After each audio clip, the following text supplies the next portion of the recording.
अस्सलाम वालेकुम, आप देख रहे हैं पाकिस्तान एट 7 और मैं हूं नाजिया अशर। सबसे पहले एक नजर डालते हैं आज की टॉप स्टोरीज पर। वजीर आजम का खिताब मुस्तरद किया, ऐवान से वॉकआउट किया, 7 के बजाय 70 सवाल उठाए, फिर भी लौटकर असेंबलियों में वापस आए। कहीं पीटीआई के साथ गेम तो नहीं हो गया?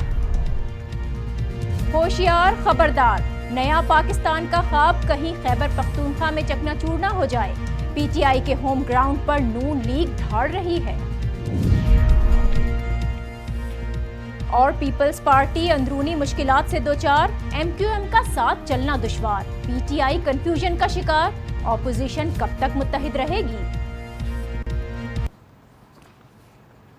पनामा लीक्स पर हुकूमत सफाइयां भी पेश कर रही है और जवाबी वार से भी पीछे नहीं हट रही। दूसरी तरफ मुत्तहदा ऑपोजिशन है जो या तो मुतमईन नहीं या फिर कंफ्यूज्ड है। कल वजीर आजम का खिताब मुस्तरद किया, ऐवान से वॉकआउट किया और आज ना सिर्फ असेंबलियों में वापसी हुई बल्कि वजीर आजम की पेशकश यानी पार्लिमानी कमेटी पर रजामंदी भी जाहिर कर दी गई। ये सब तो कौमी असेंबली के फ्लोर पर भी हो सकता था, लेकिन मुत्तहदा ऑपोजिशन के जरिए पीपल्स पार्टी ने हुकूमत को टफ टाइम देने वाली असल ऑपोजिशन यानी पीटीआई को ठंडा कर लिया। उधर मियां साहब खुलकर पीटीआई के होम ग्राउंड पर खेल रहे हैं। अवामी मुहिम के सिलसिले में वो आज DI खान पहुंचे, हाँ मौलाना फजलुर रहमान के साथ पार्टनरशिप का आगाज किया। उन्होंने क्या कहा, पहले आपको ये सुनवाते हैं। ये एक नई पार्टनरशिप बन रही है मुस्लिम लीग नून में और जमीयत उलेमा इस्लाम में, और ये पार्टनरशिप इंशाअल्लाह अल्लाह के फजल करम से एक देर पा पार्टनरशिप होगी जो इंशाअल्लाह आगे मुल्क की तरक्की के लिए एक बहुत बड़ा इंशाअल्लाह ये काम करेगी। कौन सा नया पाकिस्तान बन रहा है भाई, बताओ मुझे। तुम KPK को नया पाकिस्तान, नया KPK नहीं बना सके, तुम पाकिस्तान को क्या बनाओगे? तुम बात करते हो पाकिस्तान को, बाकी पाकिस्तान को हासिल करने की। मैं कहता हूं ख्याल करो, ये KPK भी तुम्हारे हाथ से निकल रहा है। KPK भी हाथ से निकल रहा है। इसमें कोई शक नहीं है कि मियां साहब की पेशगोई हकीकत का रूप धार सकती है, क्योंकि खैबर पख्तूनख्वा की तारीख में आज तक कोई जमात लगातार 2 बार इक़्तिदार में नहीं आ पाई है। फिर चाहे वो 1951 के आम इंतखाबात हों जिसमें मुस्लिम लीग भारी अक्सरियत से जीती और अब्दुल कयूम खान सूबा सरहद के पहले वज़ीर आला बने, या फिर 2013 के इंतखाबात जिसमें ANP को बदतरीन शिकस्त का सामना करना पड़ा। तारीख गवाह है, खैबर पख्तूनख्वा के अवाम ने हमेशा कारकर्दगी की बुनियाद पर वोट दिया। यही वजह है कि यहाँ किसी जमात को लगातार 2 बार हुक्मरानी का मौका नहीं मिला। ऐसे में मियां साहब की 2018 के इंतखाबात में PTI के सफाए की पेशगोई। सवाल यह है कि क्या तारीख अपने आप को दोहराएगी या PTI नई तारीख बनाएगी? पनामा लीक्स पर वज़ीर आज़म के पुरएतमाद होने की वजह आखिर है क्या मुत्तहिदा ऑपोजिशन वाकई मुत्तहिद है? और रमज़ान और बजट की आमद कहीं पनामा का जो इशू है वो दम नहीं तोड़ जाए? इसी पर रहेंगे आज के प्रोग्राम में, और हमारे साथ मौजूद होंगे तज्ज़ियाकार जान अचकज़ई और सीनियर सहाफ़ी आमिर अहमद खान साहब, जबकि PTI से हमें ज्वाइन करेंगे मुश्ताक गनी। लेकिन पहले एक ब्रेक, देखते रहिए पाकिस्तान एट 7।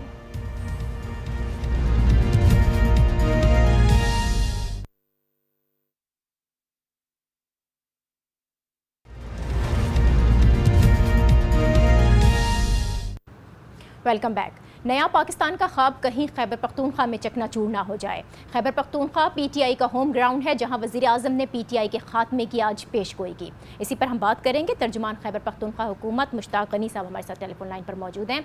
बहुत शुक्रिया मुश्ताक गनी साहब। KPK की तारीख अगर हम उठा कर देखें तो यहाँ कभी कोई जमात 2 बार लगातार हुकूमत नहीं बना सकी है। ऐसे में वज़ीर आज़म ने जो आज पेशगोई की कि 2018 में PTI का खैबर पख्तूनख्वा से खात्मा हो जाएगा, क्या आपको लगता है कि आप की हुकूमत मियां साहब को गलत साबित कर सकेगी? अंधे को अंधेरे में बहुत दूर की सूझी है। उनको नज़र नहीं आता कि खैबर पख्तूनख्वा में किस तरीके से और किस अंदाज से काम हो रहा है। मैं समझता हूँ कि ये जो ऐनक पहन के खैबर पख्तूनख्वा को देख रहे हैं, उस ऐनक से उनको वही कुछ नज़र आएगा जो वो कह रहे हैं। उस ऐनक को उतारें और हकीकत का इदराक करें। आज खैबर पख्तूनख्वा में और आज से 3 साल पहले वाले खैबर पख्तूनख्वा में ज़मीन आसमान का फ़र्क है। उस वक़्त इस सूबे में नौकरियां बिकती थी, ट्रांसफ़रें बिकती थी, ठेके बिकते थे, कमीशन आम था, कोई रूल ऑफ लॉ नहीं था। आज पाकिस्तान के और दुनिया के मुमताज़ इदारे ये बात कह रहे हैं कि इस सूबे में गुड गवर्नेंस है, रूल ऑफ लॉ है, इसमें हर चीज़ मेरिट के ऊपर है, जितने टेंडर हैं, ठेके हैं, सारा कुछ ऑनलाइन है। पटवारी कल्चर बहुत बेहतर हो गया है, थाने आज अकूबत गाहे नहीं हैं, पुलिस को एक रेल फोर्स के तौर पे हम सामने लेके आए हैं। और अभी हालिया 2 वाक़यात को कितनी जल्दी से उन्होंने ट्रेस आउट किया, सरदार सुरेंद्र सिंह साहब वाला और एबटाबाद बता दिया कि हुकूमत बेहतर कारकर्दगी है वो नज़र आ रही है। फिर क्या वजह है, हम क्या इसको समझें कि इतनी बेहतर कारकर्दगी के बावजूद PTI पेशावर के जो ज़िमनी इंतखाब थे, हल्का PK8 की मैं बात कर रही हूँ, उसमें तीसरे नंबर पर रही, इसकी क्या वजह रही? देखें, ये पंजाब नहीं है, खैबर पख्तूनख्वा है। यहाँ पे कोई हुकूमती मशीनरी इस्तेमाल नहीं की गई, किसी किस्म की सियासी मदाखलत नहीं की गई PK8 के इलेक्शन में।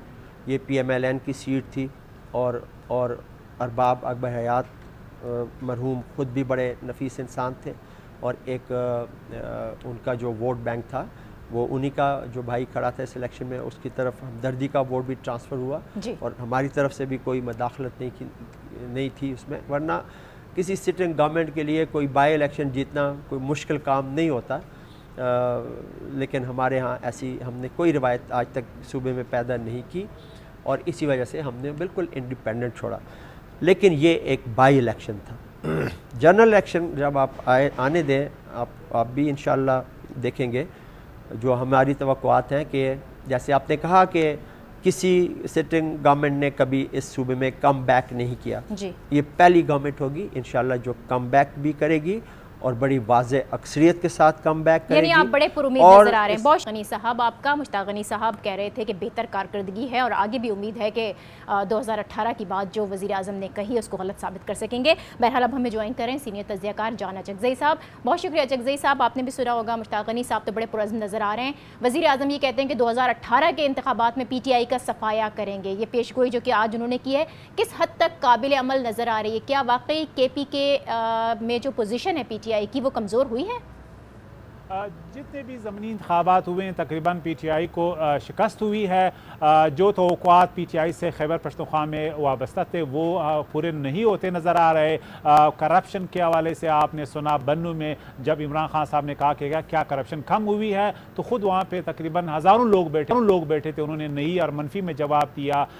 जो उन्होंने तालीम के हवाले से, सेहत के हवाले से बुलंद बांग दावे किए थे वो भी हमें इस तरह नज़र नहीं आ रहे हैं कि वाकई वो डिलीवर कर पा रहे हैं। इस साल फिर जो है तकरीबन 50 से 60% जो डेवलपमेंट फंड है वो लैप्स हो जाएगा और ये तीसरा साल होगा। तो असल में खान साहब ने KPK को मॉडल सुबह नहीं बनाया, उन पे तवज्जो नहीं दी, जिससे नजर यूँ आ रहा है कि जिस तरह माजी में पार्टियों को खैबर पख्तूनख्वा लेकिन अचकज़ई साहब मॉडल अचानक से तो नहीं बन जाएगा ना। मॉडल सुबह अगर बनाने की बात की तो KPK में अगर PTI की कारकर्दगी पर हम नजर डालें तो ग्रास रूट लेवल पर तो हम देख रहे हैं कि कुछ बेहतरी आ रही है।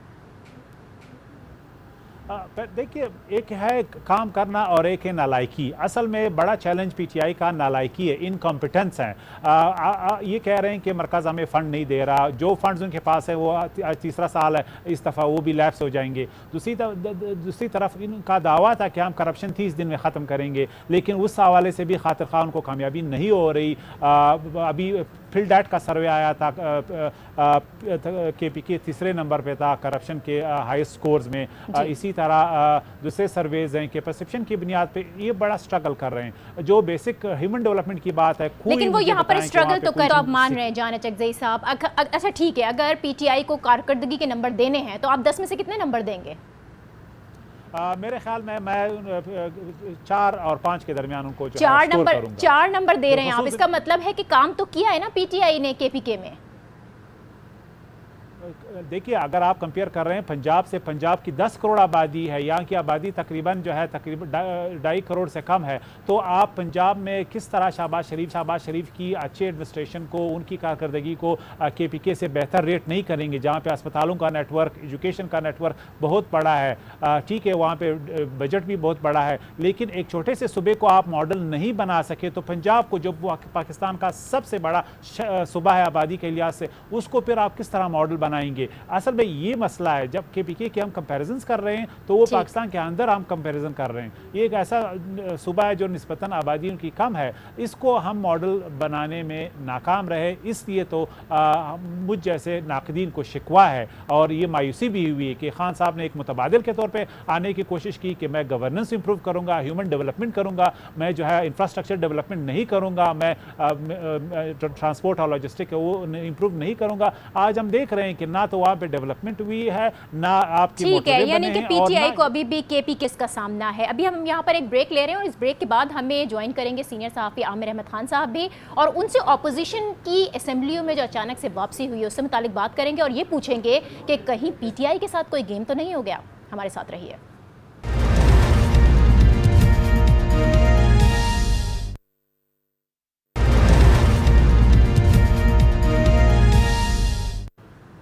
Welcome back. पनामा लीक्स को लेकर हुकूमत पुरएतमाद जबकि ऑपोजिशन कंफ्यूज नज़र आ रही है। इसी पर हम बात करेंगे। अब हमें ज्वाइन कर रहे हैं सीनियर सहाफ़ी आमिर अहमद खान साहब। बहुत शुक्रिया आमिर साहब आपका।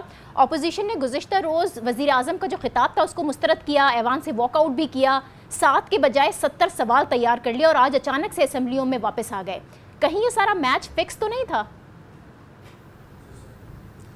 इस हद तक तो नाजिया ज़रूर फिक्स्ड है कि कोई भी नहीं चाहता ये सूरत हाल कोई ऐसा रुख इख्तियार करे, किसी ऐसी सिमत में जाए कि ये सारा खेल सियासतदानों के हाथ से निकल जाए। हमारी जब भी अपोजिशन लीडर से मुख्तलिफ़ किस्म के सियासतदानों से बात हुई है तो वो पब्लिकली जो भी कह रहे हों, प्राइवेटली वो इस बात का इकरार करते हैं कि उनकी क़यादत, चाहे वो पाकिस्तान पीपल्स पार्टी है, चाहे वो दूसरी जमातें हैं, PTI का मामला ज़रा सा मुख्तलिफ है, लेकिन जो दूसरी बड़ी जमात है पाकिस्तान में, पाकिस्तान पीपल्स पार्टी, उनकी यही सोच है कि नवाज शरीफ साहब को दबाव में तो ज़रूर रखा जाए, उनको पनामा लीक्स के बारे में सवालात डॉज ना करने दिया जाए, ज़्यादा से ज़्यादा उनको पार्लियामेंट में बुलाया जाए और उनसे जवाब तलबी की जाए।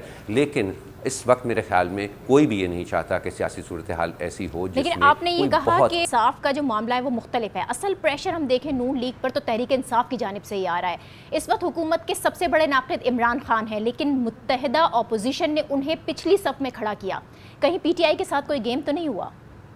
गेम हुई है जी, बिल्कुल गेम हुई है इमरान खान के साथ, लेकिन ये खेल जो है ये उनको सियासत सिखाने का खेल हुआ है। देखिए, इमरान खान ने अभी तक जो भी सियासत की है, आप देखें 1997 से उनका करियर, तो 2013 से पहले तो वो कहीं मंजर पर थे ही नहीं। उनकी सियासत जो है वो एक ख़ास किस्म के आइडियलिज़म की कैद में रही, जिसका पाकिस्तान की हकीकत में इसकी जगह नहीं बनी। 2013 के बाद जब उनकी जगह बनी तो मेरा ख्याल है वो अपने उस आइडियलिज़म से छुटकारा हासिल नहीं कर पाए। कभी उन्होंने धरना दिया और कभी उन्होंने इंतहाई मुतालबात कर दिए, और सियासत के अंदर आपको पता है कि इंतहाई मुतालबात जो हैं वो काफ़ी एक सेल्फ डिफीटिंग सी चीज़ होती है। मेरा ख्याल है अब उनको समझ आ रही है और अपोजिशन को मज़ा आ रहा है थोड़ा सा, उनको बासत सिखाते हुए उनको पाकिस्तान की सियासत में जो चीज़ हकीकी तौर पर मुमकिन हो सकती है उसके करीब लाते हुए। तो इस हद तक तो बिल्कुल आपने सही कहा, गेम हुई है। ये इमरान खान का भोलापन भी हो सकता है, मजबूरी भी। बहरहाल वो मुत्तहिदा अपोजिशन में है और इसके साथ रहकर PTI को अभी तक कोई ख़ास फ़ायदा नहीं हुआ है, बल्कि उल्टा इस्तीफ़े समेत दीगर जो मुतालबात थे उनसे पीछे हटना पड़ा है। अब आपको क्या लगता है ये जो मुत्तहिदा अपोजिशन है ये कितने दिन तक चल पाएगी?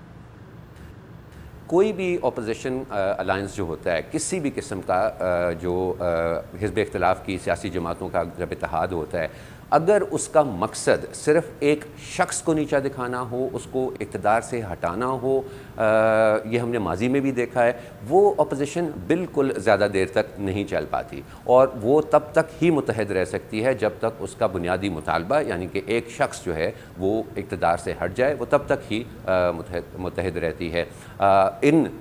इस वक्त जो अपोजिशन इकट्ठी हुई है, मेरा नहीं ख्याल कि उनका मकसद पाकिस्तान के अंदर ये जो बददियानती है पैसों के मामले के अंदर, जिसमें बिल्कुल शफाफियत नहीं है, लोग कॉन्फ्लिक्ट ऑफ इंटरेस्ट है, लोग कारोबार भी कर रहे होते हैं, सियासत में भी होते हैं, हुकूमत में होते हैं। आप ये कहना चाह रहे हैं कि जिद हुई है ये अपोजिशन, ये पाकिस्तान के मफाद में मुत्तहिद नहीं हुई। जहां चकज़ई साहब, मुत्तहिदा अपोजिशन में धड़ेबंदी की भी खबरें आ रही हैं, इससे मुतालिक आपके पास क्या इतलात हैं? आप बता रहे थे कि कुछ ऐसा होने वाला है जिससे ये मुत्तहिद नहीं रहेगी। कल मेरे ख्याल में जो जिस तरीके से अपोजिशन ने बिलखसूस पीपल्स पार्टी ने इमरान खान साहब को वॉकआउट पे मजबूर किया और नज़र यूँ आ रहा था कि इमरान खान साहब पार्लियामेंट के अंदर तकरीर करके नवाज शरीफ साहब को चैलेंज करना चाहते थे और एक अहम मौका उन्होंने गंवा दिया। इससे ख़ुद PTI के अंदर उनके जो अपने MNAs हैं या सेकेंड टियर लीडरशिप है जिसमें जहांगीर तरीन साहब भी शामिल है, उन्होंने जो खफगान का इजहार किया है। दूसरी तरफ पीपल्स पार्टी के अंदर भी एतजाज़ हसन साहब जो इस वक्त हॉकिश हैं, जो समझते हैं कि पंजाब की पीपल्स पार्टी को नवाज शरीफ साहब के ख़िलाफ़ सख्त मौक़िफ़ इख्तियार करना चाहिए, उनकी भी खुर्शीद शाह साहब से इस हवाले से यूँ रिपोर्ट्स हैं कि शदीद इख्तिलाफ़ात हो गए कि जिस तरह उन्होंने कल वॉकआउट किया एक रिलीफ दी, बजाय कि वहाँ पे वो शोर करते और ये मुतालबा किया नवाज शरीफ साहब पार्लियामेंट नहीं आते, जब वो आ गए तो उन्होंने उनको ईजी वॉक ओवर दिया। इससे उनके खुद अपने सफ़ों में एक खलबली मची है। बहुत शुक्रिया जाना चकज़ई का और आमिर अहमद खान साहब, आपका भी बहुत शुक्रिया। पानामा लीक्स पर हुकूमत और अपोजिशन के दरमियान जो खींचातानी है सिर्फ वक्त का ज़िया महसूस हो रहा है, जिससे हासिल होता हुआ फिलहाल कुछ दिखाई नहीं दे रहा। इसी के साथ अब आपसे इजाज़त चाहूँगी, कल फिर मुलाकात होगी। अल्लाह हाफ़िज़।